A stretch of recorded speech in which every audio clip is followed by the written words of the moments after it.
Most people believe that napping is simply good for you. A rest after lunch, a few extra minutes of sleep to recover from fatigue. A reward for a busy morning.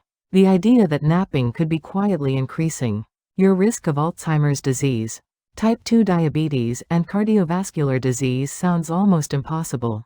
But the science is clear, and the numbers are striking. Whether a nap protects you or harms you comes down to 3 factors: how long you sleep, when you sleep, and what your body is actually telling you when it demands a nap in the first place. Let's start with what the research actually shows.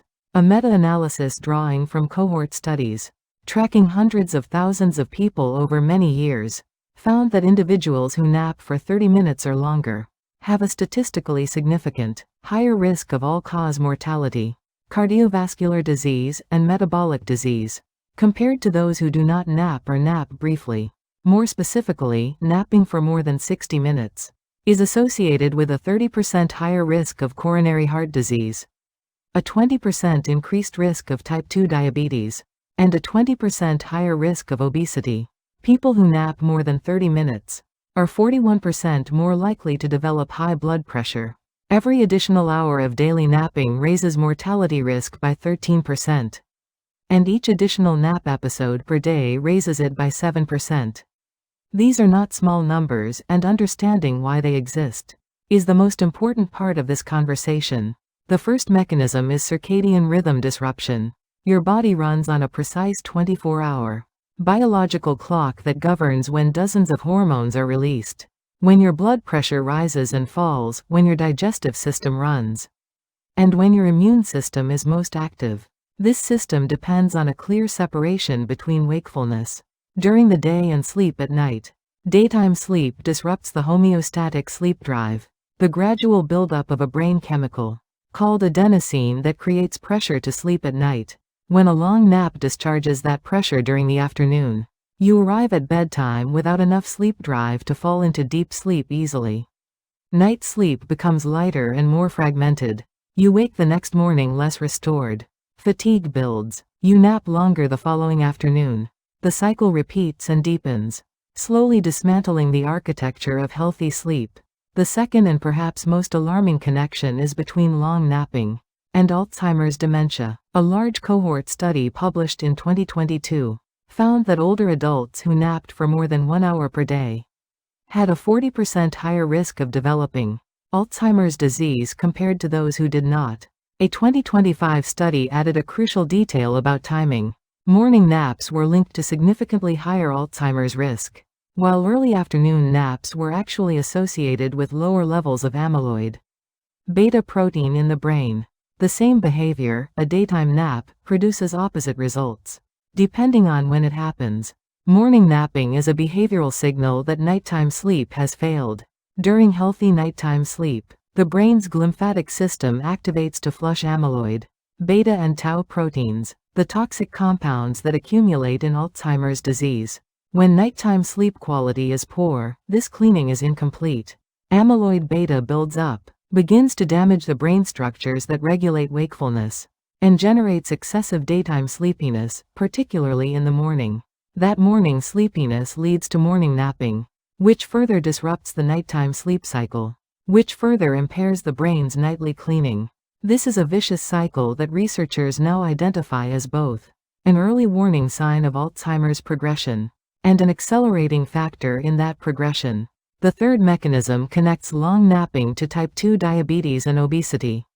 When the body enters deep sleep during the day, physical activity drops to near zero, muscle glucose uptake decreases, and the timing of insulin secretion shifts out of alignment with the circadian rhythm.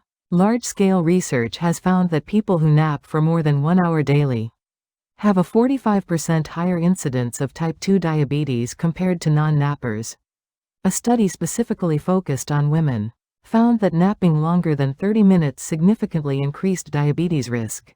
The connection to obesity runs through appetite hormones. Long naps reduce physical activity, throw off the balance of leptin and ghrelin, and increase the likelihood of overeating later in the day. Research confirms that people who nap for more than 30 minutes tend to carry more body weight than those who do not or who nap briefly. The fourth mechanism involves the heart. Blood pressure and heart rate follow a circadian pattern, staying higher during active hours and dropping 10 to 20% during nighttime sleep. A pattern called dipping that is essential for cardiovascular health. Long napping disrupts this rhythm. Blood pressure fluctuates during the transition into and out of a nap, and repeated disruption of the normal dipping pattern stresses the blood vessels over time. Research has found that napping between 30 and 60 minutes increases cardiovascular disease risk by 34%, a magnitude that some researchers compare to the impact of smoking or chronic hypertension. Additionally, waking from a long nap produces significant sleep inertia, the groggy, impaired state that follows deep sleep. For older adults especially, this impairment substantially increases the risk of falls, accidents, and poor decision-making in the minutes and hours after waking. So should you never nap? The answer is the opposite. A well-timed, properly limited nap is genuinely powerful. Research, including studies on pilots, found that a 20 to 30-minute nap improved alertness by more than 50%, and task performance by more than 34%. The key is staying under 30 minutes, which keeps you out of deep sleep, preserves your nighttime sleep pressure, and prevents sleep inertia. A 10 to 20-minute nap taken between 1 and 3 p.m. aligns with the body's natural early afternoon energy dip, causes minimal circadian disruption, and delivers a genuine boost in focus and mood. If you need more than 20 minutes, completing a full 90-minute sleep cycle is less harmful than stopping at 45 or 60 minutes, which lands you mid-cycle and maximizes grogginess.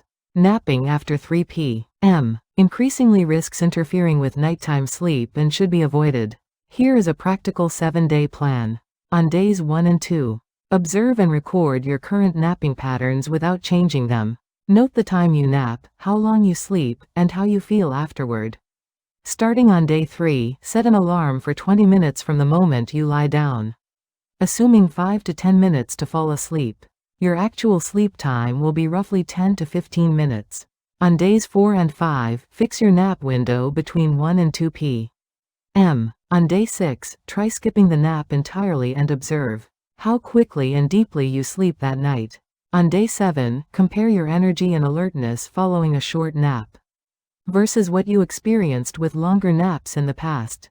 One final point: if you feel compelled to nap every day, especially if strong drowsiness begins in the morning, this may not be a habit issue.